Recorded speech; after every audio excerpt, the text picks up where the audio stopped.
February 20th, 2016. I'll never forget this date. I'm at the Vancouver International Airport, and I just got my ticket stamped. I'm feeling hopeful. I'm about to start my life over. I'm getting out. I'm leaving Vancouver. I'm moving to Bali. I'm starting over, starting fresh. It's my full reset. See, for the last 8 years, I had been getting sucked deeper and deeper into organized crime. I grew up in the area. It was normal, but I wasn't that type of guy. I was fucking my life up.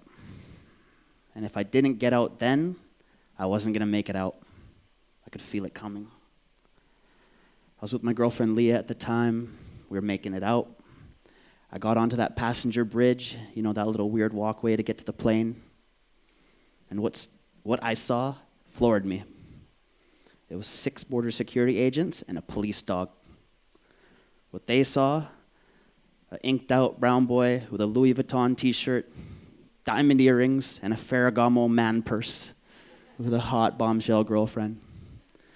They looked right at me into my soul and said, "You, come over here. We got some questions for you."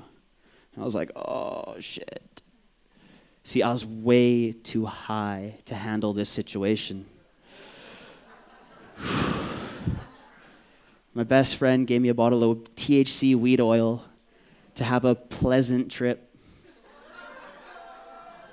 And I took way too much by accident. He said, "Where are you going?" And I was like, Bali? I could barely speak English. He goes, "Okay, how long are you going for?" Meanwhile, while he was asking me questions, I was surrounded by the agents. And one of the agents was poking my pockets so the dog could sniff them. So I was trying to answer questions head on with this dog sniffing in my pockets behind me. And I looked and was high as fuck. So he goes, "How long are you going for?" And I'm like, 2-3 months. He goes, "How do you not know how long you're leaving for?"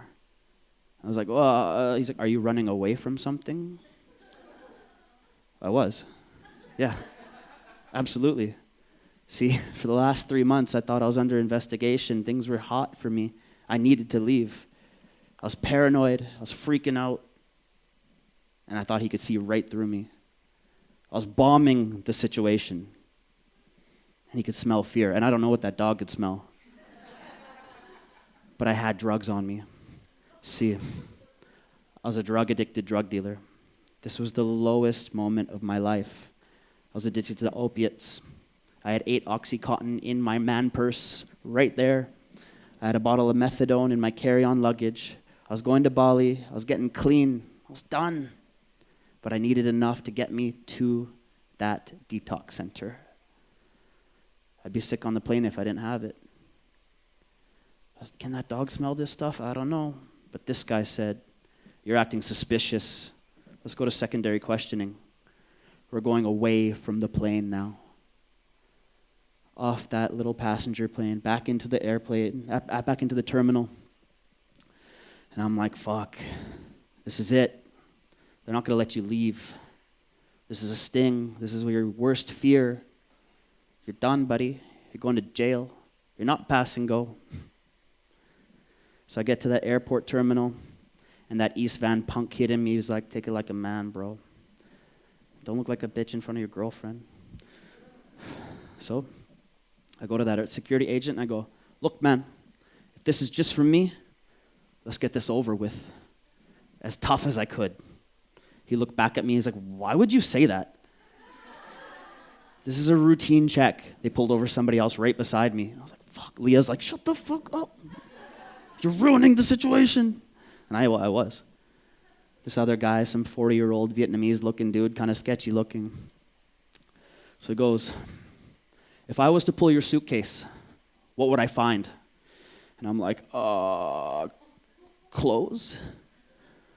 What he would find was more Oxycontin and a set of fake identification that I used to rent work spots with. Add fraud to the charges I would cop right then and there.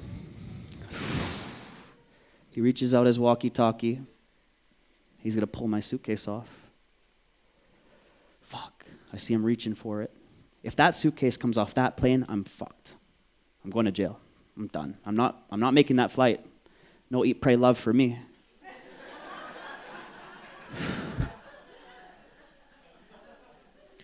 Just as he's about to punch the numbers, I hear, "Fuck you! You're taking my liberty!" The Vietnamese guy's freaking out. The entire airport stops and look. International Departures Lounge of Vancouver Airport. What the fuck?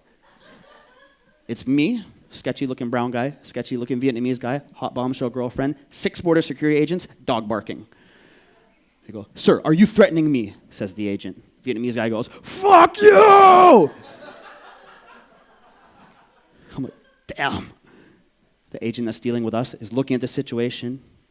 This guy gets pounced on by the other cops. The other one's pulling back the dog. He's resisting arrest. The agent dealing with me is trying to figure out what to do. It is a scene. I'm there. "Hey, man, we're just trying to go to Bali. Can you let us go?" The agent looks at me, looks at the scuffle in the corner, looks at me. He goes, "Okay, go." I get back on that passenger bridge. I look at Leah. She's like, "Shut the fuck up and get on that plane." I'm like, "Yes, ma'am." I'm walking back on that plane. The entire stewardess crew is waiting for us at the door. We were the last ones on the flight. Everyone on the plane is seated, ready to go. And what they heard outside was, "Fuck you, you're taking my liberty. Are you threatening me? Fuck you." Dog barking. I walk in. Stewardess takes my ticket. My hand's trembling as I come in. She's like, "Yeah, 84F, all the way to the back in the middle." I'm like, fuck. I have to go past everyone looking at me. I'm like, shit, what the fuck? What just happened? I have to ask a little old lady to get out of my way because I'm in the middle. I sit down. She looks at me. "What happened?" I'm like, no, don't, not right now. Waiting for that flight to take off was an eternity. Finally, we lift off. I'm sitting there having a panic attack in that seat. As soon as I hear ding from the seatbelt sign, I rush to that bathroom. Lock the door behind me, and that's when I had a come to God moment. I almost didn't make it. I almost didn't get here. I was laughing and crying at the same time in a little airplane toilet. I couldn't process the emotions. I almost didn't get this life. I almost didn't get that second chance.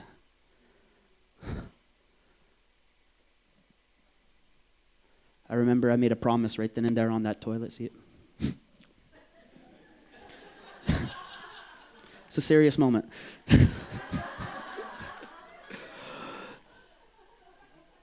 Fighting back tears and laughing, I went to thank the universe. This was divine intervention. This was guardian angels. This was something special that just came down and was like, "You're almost not going to get it, but here you go." And I had to honor that. I had to thank that moment. Okay, I get it. I promise I'm going to be good. I promise I'll make a difference. I promise I'll help others. I promise I promise. Right then and there, I'm going to make a difference. I didn't really know how. I grew up in East Van around thugs. I didn't know what to do. How do I be a good guy? So I spent the next 10 months using that addictive personality I had to personal development, spiritual journeying. I did everything possible I could think of to try to get spiritual. I did the yoga teacher trainings, I did the tantra trainings, I did the meditation retreats, I danced ecstatically, really awkwardly. I did the cacao ceremonies, the plant medicines, the mushrooms. I did all sorts of weird spiritual things the guys in my hood would have kicked my ass for. I traveled, I went through all over Southeast Asia, and I found myself in this random Bhutanese, Himalayan, Vajrayana Buddhism conference, surrounded by monks. I still had my Louis Vuitton t-shirt on. Same diamond earrings. I lost them now, thankfully. I was at this conference and I was still out of place. I locked eyes with the guy across the room. He wasn't really a guy, he was someone special. He had long salt and pepper hair. He wore a white robe. He had big Rudraksha beads. He looked like he could fly. I walked over to him, sat in his presence, and it was different. He was radiating love. I felt so comfortable around him. He was an Indian guru known as Guruji. And when I connected with him, things shifted. He invited me back to his ashram in India. And when a guru invites you to his ashram, you go. So I rock up at this ashram a few months later. It was a powerful time for me. I'm around a bunch of other yogis. And one of the days, the staff had the day off. And Guruji asked us who could come with him to go buy vegetables. I was like, yo, me. I'll push all the yogis out of my way. I'm going with Guruji. Me. He picked me. I was like, fuck yeah. Yes. Yeah, namaste.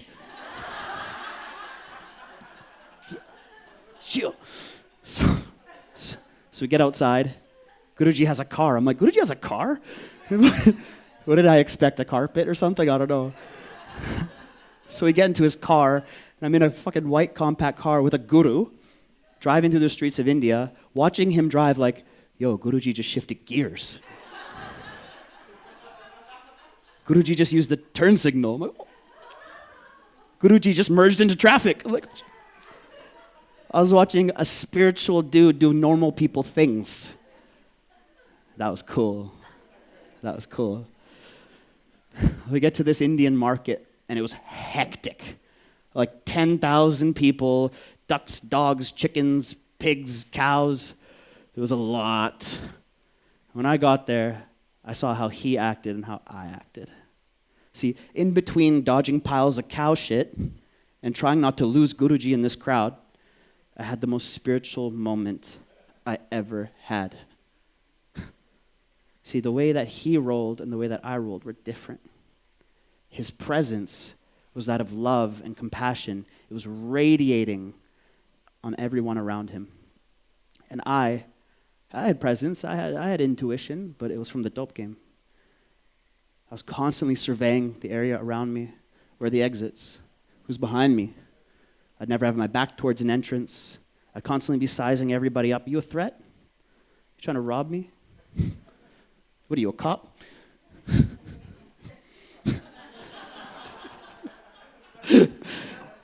And it was tough. I was filled with anxiety. I was never safe. I didn't trust anybody. He was love. He just, as if he floated through the crowd. He was buying cucumbers with love. He was buying eggplants with love. He bought oranges with love. Seeing him do normal people things with this presence, that was spirituality to me. That was the shift. Okay, that's what I want. Yeah, I want to be bringing that energy to people. See, I still had the paranoia in me. I still had the fear in me. I had left the dope game, but the dope game didn't leave me. And it was from that moment I started to shift. I asked him in his little white car on the way back to the ashram, how are you so peaceful? How do you manage that? How do you have that presence? And he said, love. Okay. I thought about that for a while. Okay, what does that mean? I was still wrestling with so much from back in the past. And I realized from then on, I had to bring that love to it. I was fighting demons within me that whole time. And when I brought that love within myself into my own demons, into the shadows, things shifted. I was able to start creating again. I was able to start doing, but from a place of love, loving my shadows, loving the parts of me I hated. From then on, I was able to create 4 businesses in 4 years, start giving. There's a big part of me that just wanted to give. It was because I found love and peace with myself. Because behind all that fear, that paranoia, that wanting to take, when you send love to it, you end up just wanting to give. So now I was coaching people how to integrate these shadows, but I'm still a hustler. I'm creating hustlers, but now we hustle with heart. See, loving my own demons and doing that work, that's what shifted for me. Our greatest faults, our deepest shadows, our darkest demons can become our greatest allies. The worst things that ever happened to us can be our greatest gifts. I'd be so embarrassed and ashamed to tell all of you that I was an addict until I integrated that and it became one of my superpowers. And if I didn't do that, if I didn't have an airplane toilet breakdown, I wouldn't be here on this stage with this presence, bringing you my love. Thank you.